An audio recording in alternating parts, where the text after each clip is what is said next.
can we end this thing in our league about Austin Rodgers being cursed? I think over the years, as we've kind of had players come in and out of the league, we've finally come to that moment where we have hit our stride, and we are now the greatest league in Michigan.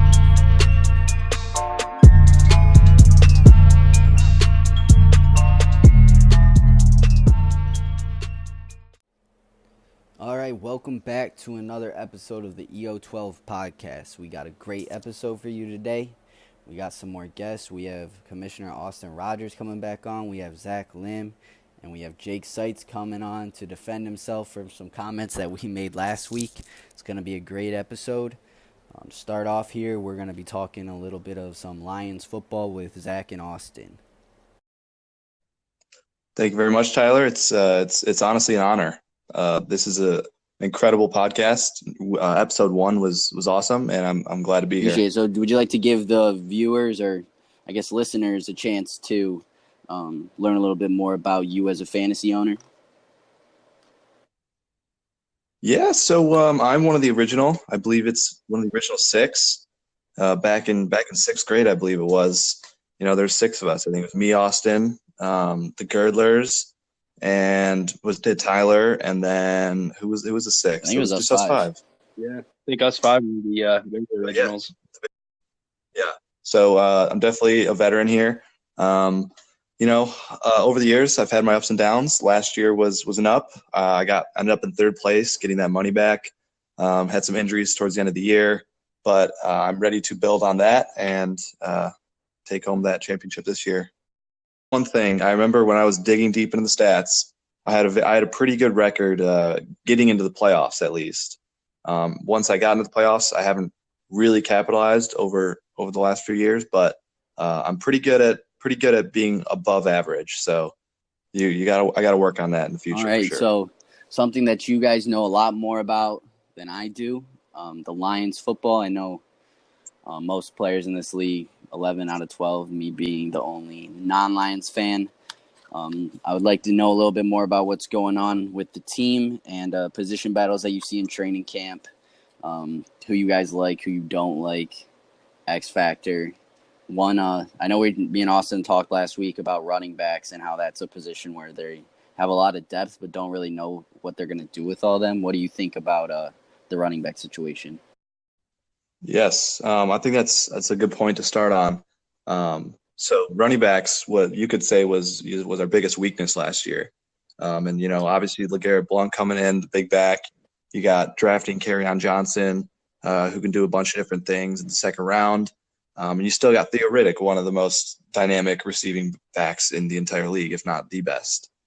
So I was kind of trying to decide, what do you think? And Austin, I think you probably would have a good guess to this. What do you think the carry situation is going to be like between those guys? Well, yeah, you said the running game. I think that's obviously been our biggest problem since Stafford's been there. Probably since Barry Sanders, we haven't had a run game. But I could definitely see Kerryon Johnson getting probably 15 to 20 carries per game. I think Blunt will be 5 to 10. But I wouldn't be surprised to see only 5 in a lot of the games, just on short yardage. And then Theo Riddick, what's he usually get? A couple carries a game, and then he'll be involved in some passing plays. So I think it's going to be pretty heavy on Kerryon Johnson, as it should be.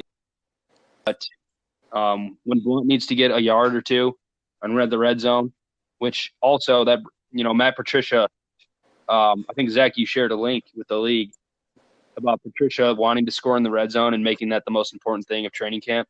The Lions haven't been able to score in the red zone at all. We kick a lot of field goals, and it costs us a lot of games. So that kind of ties into the run game, because you can't always, throw it into the end zone, as we learned with the Seattle Seahawks. Yeah, definitely. And I think one thing that LeGarrette Blount really does bring, I think I saw a Pro Football Focus stat that he led the league in yards after contact in the 4th quarter. So I think that's going to be huge. Have Kerryon Johnson wear down the defense throughout the game. hopefully LeGarrette Blount can come in and score some touchdowns in the fourth quarter when the defense is tired. And just really having both of those options is, I think, going to be pretty crucial for us going So it forward sounds here. like you guys both think Amir Abdullah is going to get cut. I do. Yeah, I do. I wouldn't be surprised if they put him on the practice squad or something, but he, in all reality, he should get cut. He's a pretty pathetic running back in my opinion. So I think, if Amir is on the team, he's not getting many carries. That's okay by me. I heard he actually might do some kick returns if he makes the team.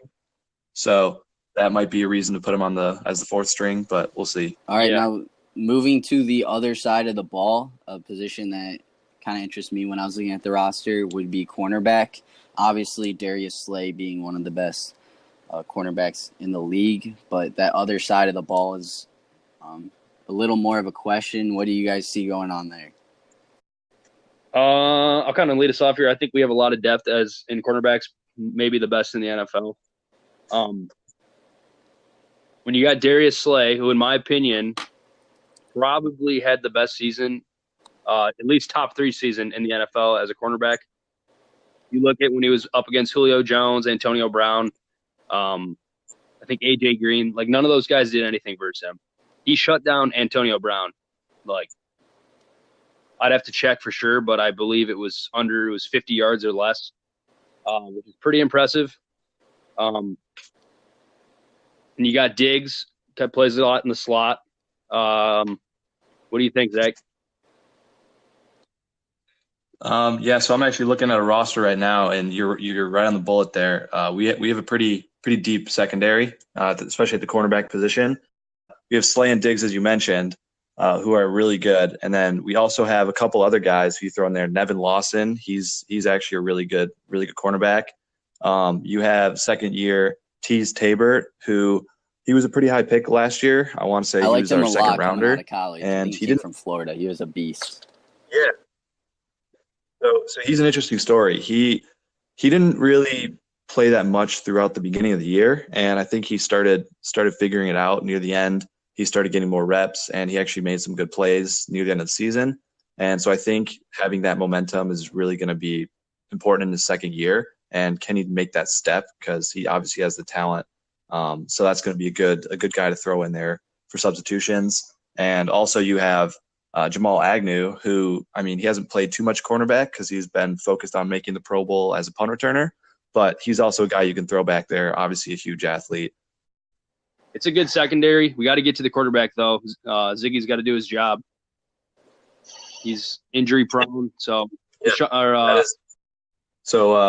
good point. You bring up the pass rush. I actually really wanted to talk about that with you, Austin. I know you've been very, very hard on the Lions about their pass rush. I think after the draft and when you look at this season, you can probably point at the pass rush as being our biggest blaring weakness right now. But I do think that there's hope that they can be, I think, average. I think that we can have an average pass rush, that's okay for us. I think compared to last year, Ansah was hurt, in and out, whatever. But we also lost Kerry Hyder right at the beginning of the season, and he was kind of killing it. So I think having him back healthy is at least, promising. He could be pretty good. And we still have Zettel coming into his third year, I think. He had a pretty good year last year. And I think we drafted another end, Deshaun Hand. He was a pretty high recruit going to Alabama, and I think he fell to the third or fourth round to us. Didn't fully work into his shoes at Alabama, but I think he's a talented player. And, I think with pass rush, it just you get lucky sometimes, and he might be a guy that creates some pressure this year. Yeah, and I think A'Shawn Robinson should be getting better and better. He's just a beast. If you actually look at that guy, you can just tell he could be really good. Hopefully, he, is in really good shape this year, and he can stay in most of the plays. But we got to clog up the middle. I do want to call out Ziggy a little bit. I know he was injured on and off, but he just does not look like the Ziggy Ansah that of a couple of years ago to me. He kind of just looks a little bit sluggish, and he'll have a couple games where he gets a few sacks, and then other games He's just not there. So I'm not sure if that's in his head or what it is, but Ziggy Ansah has to be the leader on the defensive line for the Detroit Lions.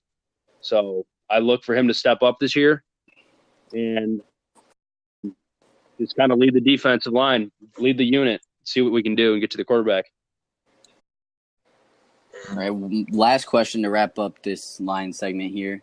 Who's one player on this team who you think could be the X factor that is the difference between the Lions having another year as they have recently where they're good but just not quite good enough to make the playoffs, and if he is good, they could potentially win the NFC North? I'll go with my player first, and it's actually funny because he's not a player. He's on the sideline, and his name is Matt Patricia. You might know him as the new Lions head coach. I think player-wise, we have a bunch of different weapons. You know, Stafford's obviously leading the way for us, and he can take us to a playoff victory, let alone the Super Bowl. But say that. But anyways, like we have the talent, I think, to be a playoff contender.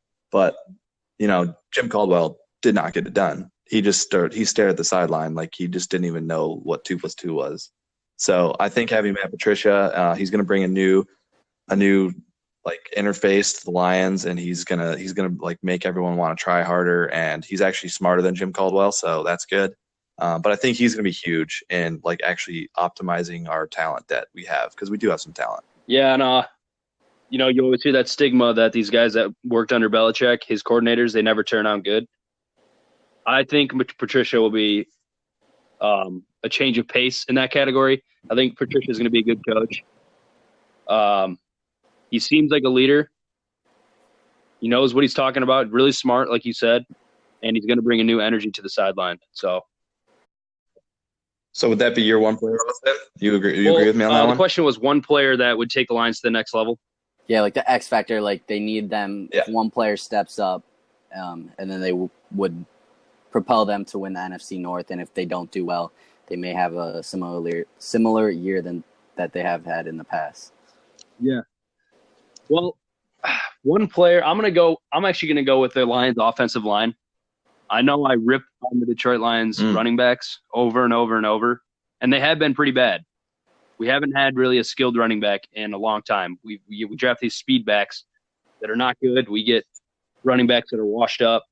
But that all said, we have a terrible offensive line every single year, and it makes them look just even worse than they are. And we have big names on the offensive line. We've made some draft picks. We've wasted draft picks. But you got to protect Stafford, and you got to open up some holes for the running backs. That's how you're gonna take this team to the next level. We have the weapons. We have the receivers. We have a quarterback. We have Jim Bob Cooter, and he's made Stafford better. He really has been a good coordinator for him. But in order to win these games, I said it earlier, we have to score in the red zone, and we have to convert 3rd and 1, 3rd and 2, 2nd and 1, 1st and 1. We got to be able to run the ball and not always look to throw it to Golden Tate or Marvin Jones for 15-yard gains. We're not going to win. We're not going to win games like that. That's just how it is in the NFL. That is the X factor for every NFL team, is just converting those short yardage plays, because there's so many. It's hard to gain 10 yards in the NFL to get the first down. Oh, no, absolutely. I mean, like even like 3rd and 1 and 4th and 1, the teams that are most successful on those downs are usually those teams that you see making those deep playoff runs. So it is definitely important. All right, and then last week we wrapped up. Austin predicted that the Lions would have 9, maybe 10 wins. Zach, what do you think that their final record will be? Yeah, I would have to agree with that. I think 10 wins, 10-6 is a pretty good estimate. It's obviously a tough schedule, as Austin mentioned, but I think 10 wins we can do. So that's my final prediction, 10-6. All right, so in recent NFL news, Stefon Diggs signed a contract extension to make him the 9th highest paid wide receiver in the NFL on average pay per year. And that's something that myself and Austin had conflicting opinions on whether or not that was a deal that is justified by the Vikings or not. So we're going to discuss that a little bit here. And I'll let Austin, you can go first, say your reasoning why you do think it is not a good deal. Yeah. So I'm looking at this contract, and this is just blasphemous. Stefon Diggs got $74 million. You know what? Let me correct myself. It was $72 million. But Stefon Diggs, let me repeat this, got $72 million. How many good seasons has he had? That's what I want to know. That's the first question I'm going to ask.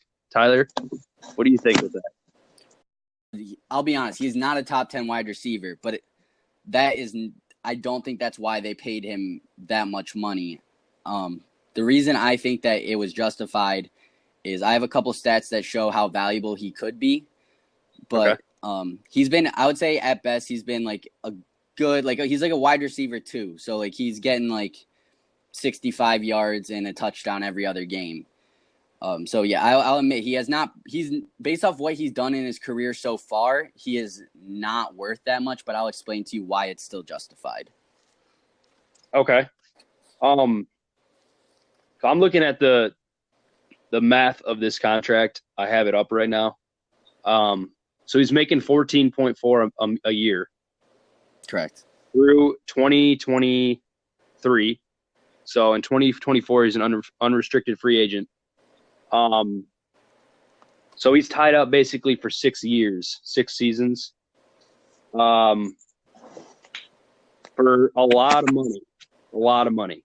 He's making more than Demaryius Thomas, T.Y. Hilton, Alshon Jeffrey, Keenan Allen, Emmanuel Sanders, who is a wide receiver too.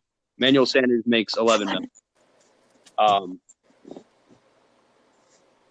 These are guys that he's right above. These are guys that I think are just way better than him. I've watched Stefon Diggs play. He doesn't impress me. He really doesn't. He's kind of explosive, but he's not the guy that's going to separate himself from the defender. He is, frankly, I think he's the young receiver that teams haven't learned how to guard yet, and that's going to catch up soon like it does with a lot of players. So you brought up players who he's making more than. I also see there's players that make more than him who I believe he are either equal or better, or to show that it's not necessarily based on how good you are and how much you get paid. It kind of just ends up like when your contract runs out and team need.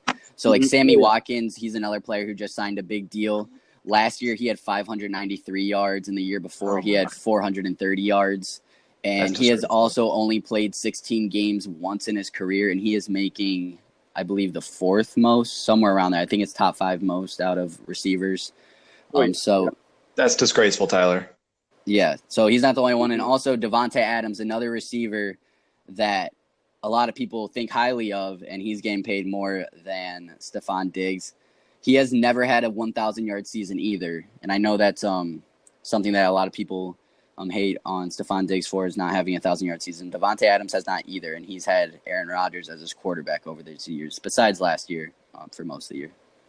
Yeah, no, and I'm not ignoring the contracts and where they lay, like where it ends up. I know obviously players get paid more in the most current year, and especially when the league is growing. But yeah, the Sammy Watkins, that definitely is the worst wide receiver contract in the NFL. Yeah. And there's one other guy I forgot to mention. I left him out on purpose. That Stefon Diggs makes more than. Julio Jones.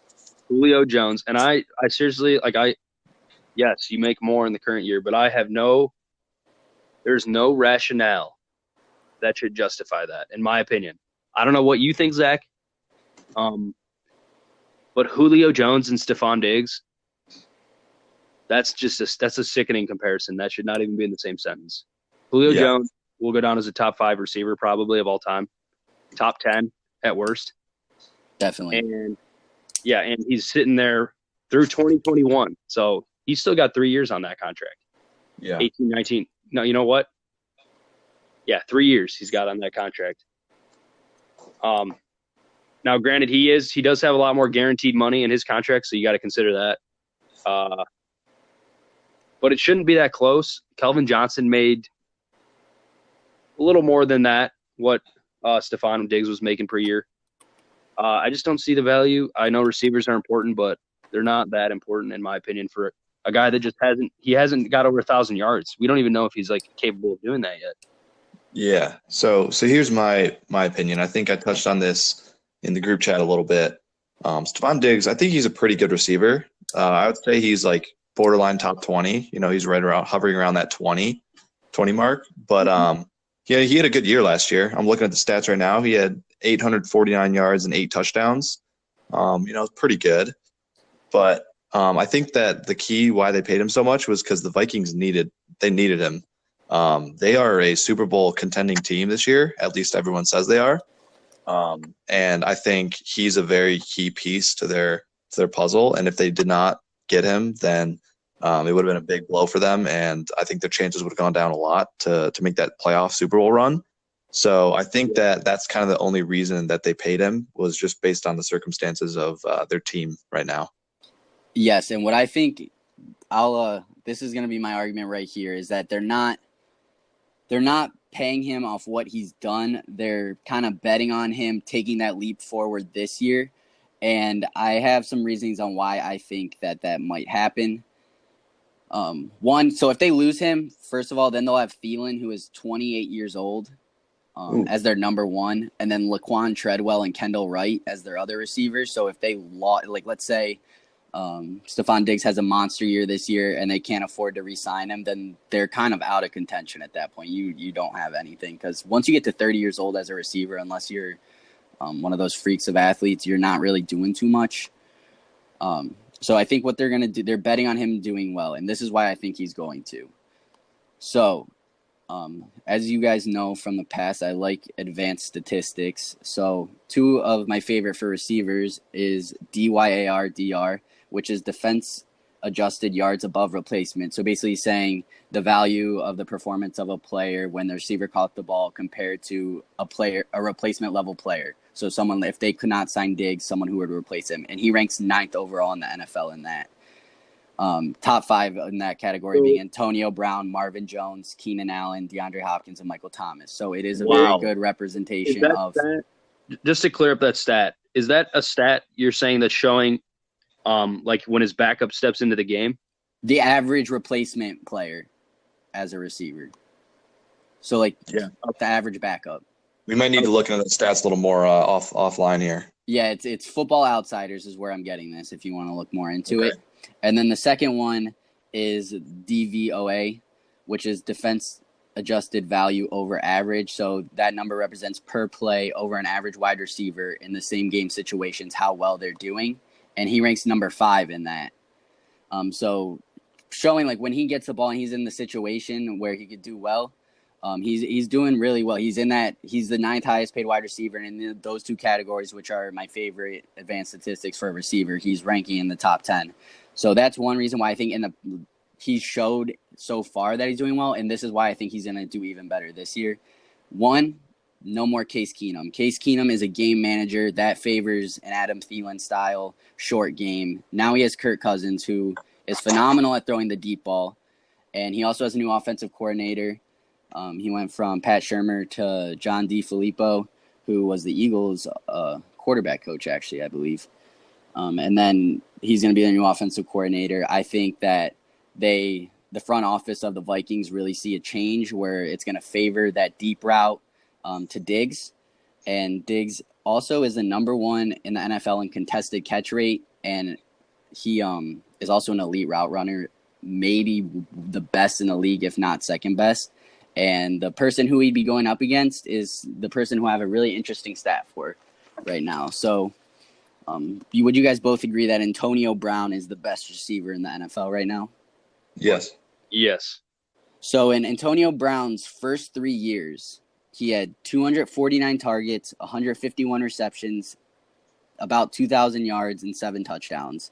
Stefon Diggs in his first 3 years has 291 targets, 200 receptions, 2,472 yards, and more than double the amount of touchdowns Antonio Brown had. And they're very similar physique-wise too. Antonio Brown's 5'10", 181, and runs a 4.47 40. And Stefon Diggs is 6 foot, 190, and runs a 4.46 40. And they're both, I think they're 1 and 2 in terms of route running capabilities. So I don't. So I'm not saying he's guaranteed to be worth the money.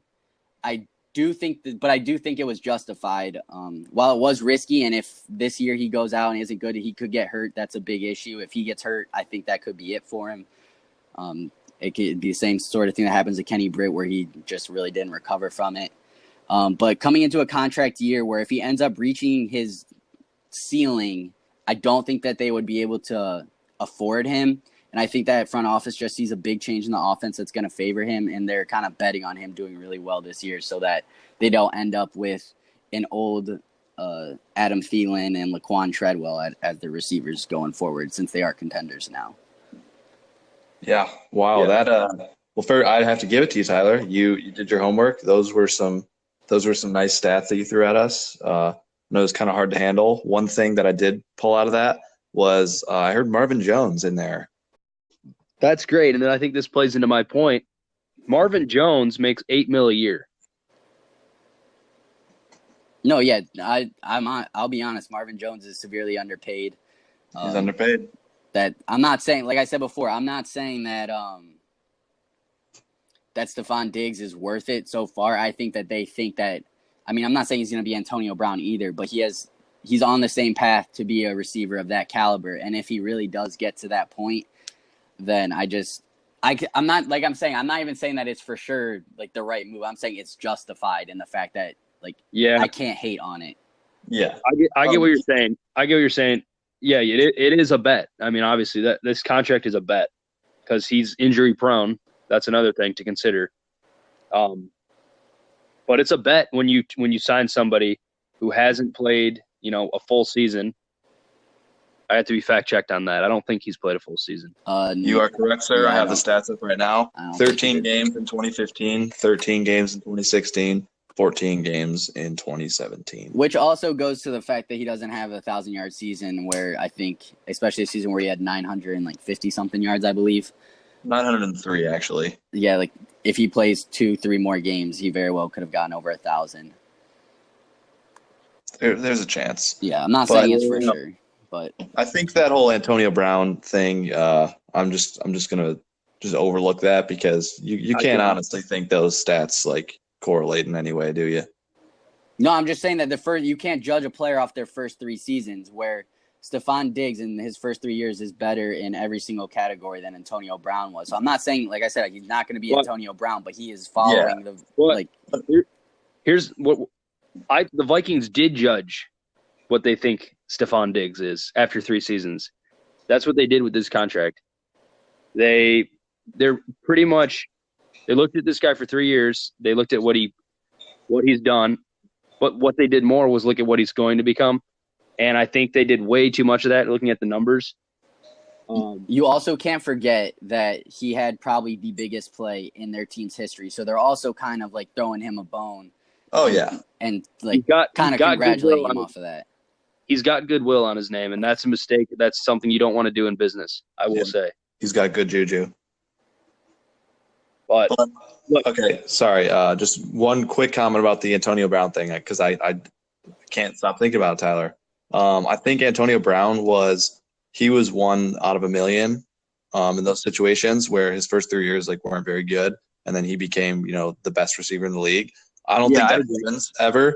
I think that these days, if you're going to be an elite receiver, you come into the league being an elite receiver. I mean, can you name me one other elite receiver who his first 3 years has struggled? I think Antonio Brown's really one of the only ones who's ever done that. I'd have to look more into it. I mean, the players I brought up are Devontae Adams is looked at as an elite receiver, I would say, by a lot of people, and he has never had an 1,000-yard season in his entire career. Yeah, he has Aaron Rodgers to thank for that one. I don't like that Devontae Adams contract either. I don't like him being up there. I don't like Jarvis Landry being up there. And obviously the Sammy Watkins one is just sickening. Yeah. But I think Diggs kind of is in that category for me. Diggs has not impressed me. Literally, just watching him in football games does not impress me. Yeah, I think he's got the potential, like Tyler said, and I've seen it in some games, but again, I don't think it's fully there. And yeah, you're right, it is a risk, but not a risk. Like I said before, it was just the offense wasn't designed around him in the past, where you had Case Keenum, he'd rather throw a pass backwards than throw a pass down the field. and getting Right, a quarterback who can really air it out, and having the offensive coordinator who now will give them the chance to do that. And Shermer, as to go along with Keenum, Shermer was a Keenum-style offensive coordinator where he's going to have him do those game manager throws, kind of the safe route, where now he has a new offensive coordinator who's going to get him to really start airing it out more, I believe. And that's why I think that they think Diggs could have a huge year. And if he has that huge year, they can't, I don't think they would anyway be able to re-sign him, because in this day and age, receivers and skill positions just get an absurd amount of money, as we've seen already this year. Yeah, I think it's a tough spot, but when you look at it, I think the Lions are happy that we have Marvin Jones, a superior receiver, and he's making way less money. There it is. But that's an argument in itself. So I'll just leave that there. Half the price. So, do you guys remember when I was arguing how good Marvin Jones is, arguably top 15 in the NFL, and Thomas Smith was just throwing so much shade at me for saying that? And about a month later, all these PFF stats came out, and basically just touting about how underrated Marvin Jones is. Does anybody remember that? Yeah, I do remember that. Okay, forget. Yeah, Thomas Smith, this is why this is not going to be your year. Remember that. Oh, you heard it. As a manager, Tom Smith is getting full of himself. It's going to catch up. It's going to catch up, buddy. Oh, we really need to get Thomas on the show next time. I still have to talk to him about what I'll do if he wins it again, and we've been throwing a lot of shade at him the first two episodes, so we got to get him on here. We got to let him defend himself a little bit, but if don't hurt we're not hurting your feelings too much, are we, Tom? I hope not. So we'll wrap up this Stefon Diggs debate. I think we kind of covered pretty much all of it that we had to say. We'll leave it at that. So last week, we had me and Austin were on the show. We were talking here about a troll we had in our league, Jake Seitz. We have him on here this week to defend himself a little bit. Jake, let's hear your defense to how you're not a troll and how you believe I think that you're a top 5 team in this league. Right. No, I appreciate it, Tyler. It's definitely really sad to hear people slander my name, especially within the league. But first, I definitely want to say, can we end this thing in our league about Austin Rodgers being cursed? And I just want to say a few facts real quick. In the modern age of our EO12 league, so let's say the last 3 years, Austin Rodgers has placed in 10th place the last 3 years. Listen, so to say that it's a curse, in my opinion, is just backup to say so that he can't get bullied in our league's group chat. Because Michael Girdler hasn't even done that bad. Can you finish? Start looking at the facts, because I'm starting to think that it's not a curse thing. I'm starting to think that it's a manager thing. Because if you're placed in 10th consecutive in the league, it's not a curse. Okay. You just got to drop Rob Kelly. Is it my turn now? Yeah, go ahead. What Seitz said about the 10th place, I'm actually not entirely sure if that's true. We might be talking about, what was that, after the playoffs ranking Seitz, or was that regular season? That would be 2015, 2016, 2017, after the end of the playoff season standings. Okay, so you were 10th. Look, I'm not going to lie. I haven't placed well, but after the playoffs is not exactly the best way to see a record. We all know that. Most people don't even set their lineups when they're in the consolation bracket.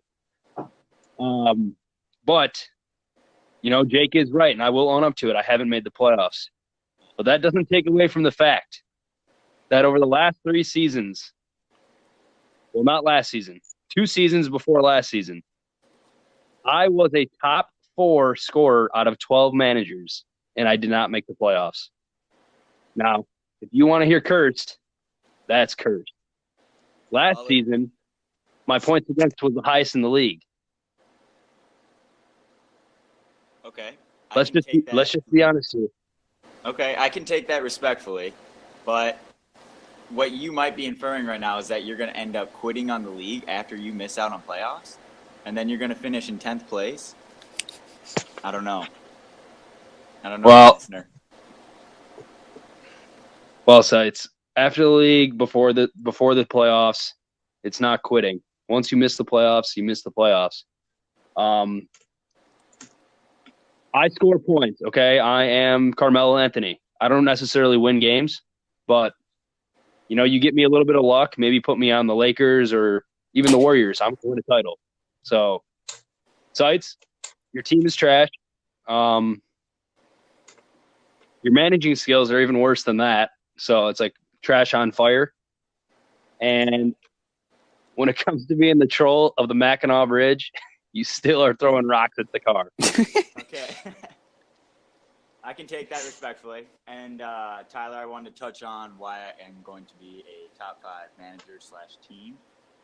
Before you start, I was gonna say you brought up how like once you're out of the playoffs, no one really cares about it. I think that's a big reason we need to implement a loser punishment, something we have never done, because then people are not. It has to be something people don't want to do. So it'll keep people involved the whole time. But yeah, we've heard why you think Austin is not cursed, but let's hear why you believe you are a top 5 manager in this league.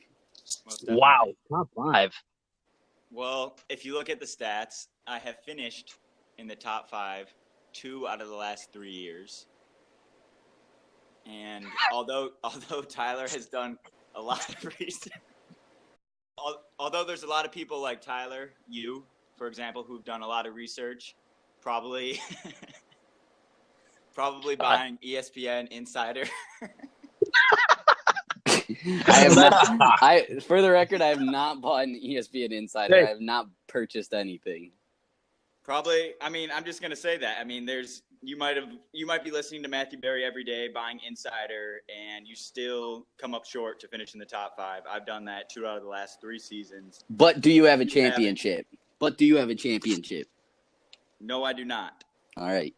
And I remember when we looked through all the teams with that have the best record, like when Zach compiled all that data, I believe, the top out of all the original members, and I have a championship. So you trying to argue that you're on top of me as a fantasy member, I believe is not credible. No, okay. I can respect the veteran stand that you have. But I'm just saying, looking forward, this is a new modern age of fantasy football. Some of the old guys are starting to come up short. Some of the new guys are starting to come up on top. So let's start looking at that. That's an interesting topic because Sites, you're pretty much a veteran yourself. Now I wanted to ask all of you, Sites touched on the research part. How much research is too much, or is there never too much research, or you just don't need it at all? So I think there is such thing as too much research. You have to research. You need to know like where players usually get drafted. You need to know like depth charts of teams, new players in the league, how teams have like gotten new like offensive coordinators, like little things like that are like just like the basics. But then once you start looking too much into research, then you start hearing conflicting data about everything. So you really can find a way to kind of like, if you find one good thing about a player, you'll find 3 bad things for almost everyone. So you have to have some of your own intuition in there and know what to believe and what to use the research to benefit your own team and not just take the research for facts. But once you start taking everything for a fact and you're researching so much that you really don't know what's true and what's not, that's when it becomes too much. Zach? And Sites, you're kind of on the opposite spectrum with the research. You don't do much research, right, Sites? Yeah, we have a quote, Jake Sites, saying fantasy football requires no research. Well, I mean, just to prove my point once again, like I said, Tyler, you put in the max effort, buying Insider, listening to everything Matthew Berry says. This is the first year where I've gone that far in depth. Usually I do a couple mock drafts. This is the first year where I really did all that. Okay, so we'll see how you do this year, Tyler. Yeah, no, for sure. Then it's for sure that Yeah, if I come up short, then it was definitely a waste of time. Research works for some, and it doesn't for some others. Is it on the record that Tyler has purchased Insider for fantasy football? No, I did not purchase anything. I believe in my first year in the league when I drafted Calvin Johnson, Tyler Eisman had purchased. Yeah, I know I have before. In one of the first years, there's a thing on, I forget what website. It was kind of like it's kind of like a cheat sheet like for the draft, but like online, and I used that, but I have never used that since that year. Yeah, I do remember it was almost like an auto drafter type machine that you purchased. I'm not sure how you did that year, but I think the knowledge of Raji is better than Matthew Berry, so I don't really have to do much article reading. I look at the stats, the facts, and basically, the financials of the player. I'm not trying to get somebody who's trash. I'm not Zach. I don't draft trash. Whoa, Okay. I'm just gonna have to chime in right here. Nice So to hear I've from really you. enjoyed this little banter between Mr. Rogers and Mr. Seitz here. I've really just sat back in my chair. I enjoyed every bit of it. But I'd like to make a comment about that. So first off, yes, back when we had the draft in about 7th, 8th grade, Tyler Eisman did in fact purchase an insider information. And I remember this because Yeah, I did. he was bragging about it. Okay, well, we're done with Yes, that. yes, want but Zach. He called out your team and being a trash manager 2 seconds ago. Austin. Hey, let me just make my point. I just want to get to the point because I remember it very clearly. Let Zach Tyler was bragging the entire draft about how he had this equation, how they were gonna make him the best team. And after the draft, I remember he analyzed all of our teams on his little wizard. And surprise, surprise, guess whose team was given an A+? Tyler's. But the other thing I remember about that year is that actually his first pick got hurt and he ended up having a very poor year. So that just goes to say that do not buy the insider information. So that's all I have to say about that. But yeah, to Austin's point about my team being trash. I'm just gonna have to side with Jake on this one. 3 10th place finishes. I think that speaks for itself, my friend. All right, so last week I asked the commissioner, Austin, who he believed the worst player in this league is, with a couple new members on here, Jake and Zach. I would just like to ask them who they think is going to be the worst player this year and who they think might surprise everyone in terms of league managers. Jake, you can go first. You want to start? Jake? Yeah. Okay. I think who finishes on top and who ends up being the best manager is going to be me, per usual. But if I had to go outside me, I think Ben Four has been finishing in the top 5, top 4 multiple years in a row. I think he's looking for that title. And who I think will end up at the bottom, I'm going to have to go with Cooper Henry. He has made some absolutely about Michigan football. He seems all at the end of last year. He made an absolutely stupid trade.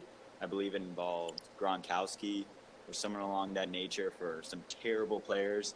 Snuck into the playoffs, and I just see his luck running even the last couple of years and finishing within 12th to 10th place.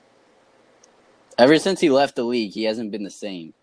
No. Once he re-entered. No. His mind has been in a different place. La La Land, perhaps. If you're not up to date with the changing dynamics in the league, then you sometimes just fall to the bottom. I agree with that, Jake. Yeah. Cooper Henry, another legend of the league, as we'd say. But you know what? It's almost time to start giving him like a washed-up legend type title. So, Cooper, if I were you, you're really close to being on the border of completely losing the legend status. So, see what you can make do. or break here. Zach, what do you think? A very bold pick. I'm going to go with Tom Smith. Wow. He is a very respectable fantasy football manager. He's proven himself time in, time out.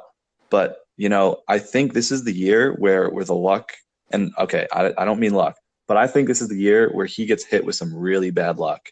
He's going to say that, oh, he had Dalvin Cook get injured last year, whatever. But I think he's just going to have some bad luck this year. He's going to have a couple swings and a couple misses. I'll say sometimes you just can't do anything about it. It just I know. I think his time. I think it's just going to be an off year. It happens to everyone, and I'm sorry, man. It happens. It happened to me before, and I think it's his time. Zach, here's my other thing with what you're saying. At what point? This is for Jake and Tyler too.